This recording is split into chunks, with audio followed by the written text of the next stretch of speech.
Assalamualaikum warahmatullahi wabarakatuh. Perkenalkan, nama saya Doni Setiawan, kelas 3C, nomor absen 13. Di sini saya akan menjelaskan mengenai COVID-19 yang bertemakan perubahan pasar pada aspek perilaku konsumen dan pelaku bisnis. Yang akan pertama kali yang saya akan jelaskan yaitu tentang perubahan pada perilaku konsumen. Pada perubahan pada perilaku konsumen di sini saya akan membaginya menjadi 3 fase, yaitu fase pertama perilaku hidup bersih dan sehat meningkat tajam, memakai masker, mencuci tangan berkali-kali sehari, dan mengonsumsi vitamin. Pada fase pertama yaitu beberapa konsumen berbondong-bondong untuk menyetok masker dan hand sanitizer. Hal ini disebabkan karena mulainya berita mengenai penyebaran COVID-19. Lalu fase kedua yaitu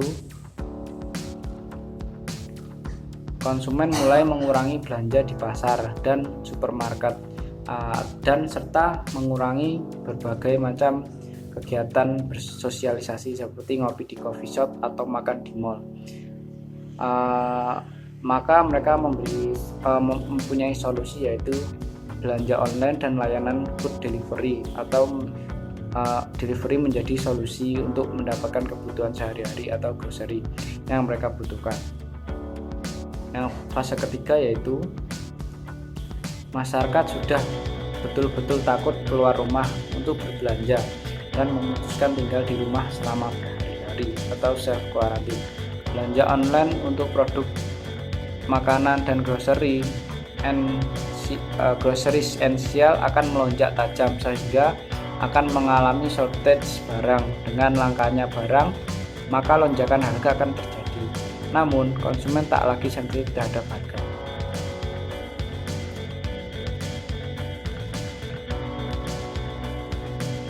Selanjutnya yang akan jelaskan yaitu perubahan pada perilaku bisnis.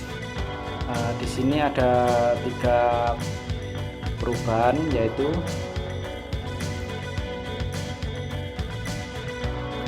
yang pertama yaitu pengalihan fungsi sementara. Banyak produsen yang beralih fungsi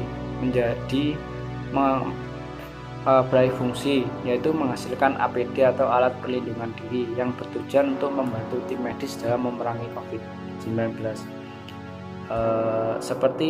Contohnya seperti beberapa produsen yang beralih fungsi menjadi penjahit APD dan penyedia hand sanitizer. Yang kedua yaitu penambahan spot dan anggaran beriklan, baik di media elektronik seperti televisi maupun media digital. Pada sektor produsen kesehatan, hal ini sangatlah penting sebab banyak dari berbagai produknya harus direkomendasikan pada saat wabah seperti ini, seperti penggunaan hand sanitizer, penggunaan masker, dan penggunaan obat-obatan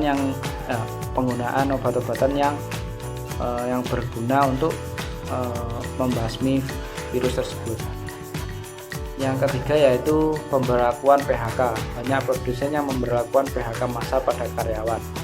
Hal ini disebabkan karena mereka tidak ingin kehilangan banyak uang, sebab produksi tidak dilakukan, namun masih tetap mempunyai tanggung untuk memberikan gaji terhadap karyawannya.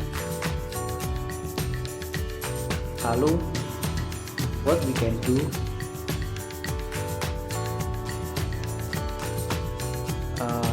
Apa yang harus dilakukan oleh pelaku bisnis dengan keadaan seperti ini?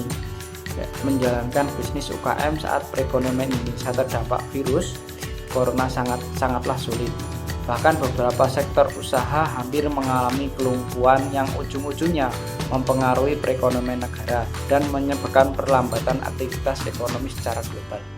Pada akhirnya, pelaku bisnis UKM harus memutar otak untuk menjaga kondisi perubahan agar tetap prima tanpa perilaku saling bertatap muka dan khawatir tertular virus corona. Untuk mengatasi persoalan ini, pelaku bisnis bisa menjalankan sejumlah strategi agar bisnis tetap berjalan lancar di tengah ancaman resesi ekonomi akibat corona.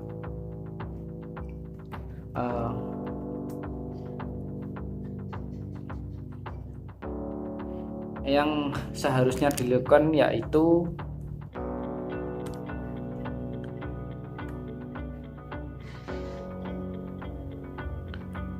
ada berbagai macam yang saya tampilkan. Ada 4, yaitu yang pertama, pastikan cash flow terjaga dengan sehat. Misalnya dalam situasi seperti ini, pelaku bisnis rentan melakukan penagihan atau pembayaran secara langsung kepada mitra usaha. Pasalnya, hal itu bisa meningkatkan risiko terkena virus corona. Namun, pelaku usaha punya pilihan untuk membuat dokumen pernyataan penagihan atau pembayaran secara mudah, seperti melalui faktur atau invoice dapat dikirim atau diterima otomatis melalui email sebagai pemberitahuan resmi kepada mitra untuk usaha melakukan transaksi tanpa perlu bertemu pelanggan secara fisik. Yang selanjutnya yaitu perhatikan kondisi stok barang.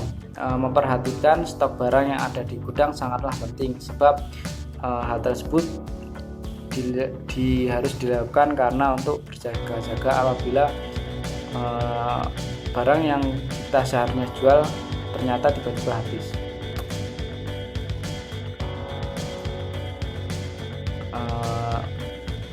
Yang selanjutnya itu rencanakan ulang pendapatan dan pangkas anggaran biaya. Tanpa adanya rencana yang jelas, pengusaha akan merasa kesulitan untuk menentukan gaya modal yang akan digelontorkan dan target pendapatan yang ingin dicapai.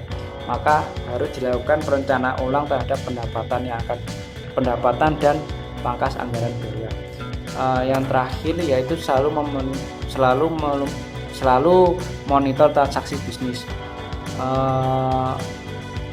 Hal ini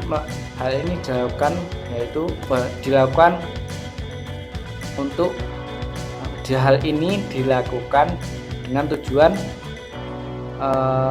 agar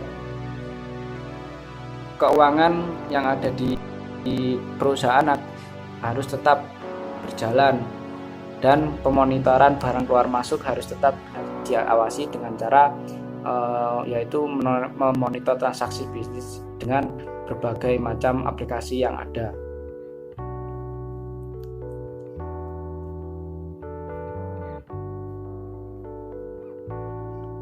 Sekian dari saya. Bila ada kurang lebihnya mohon maaf.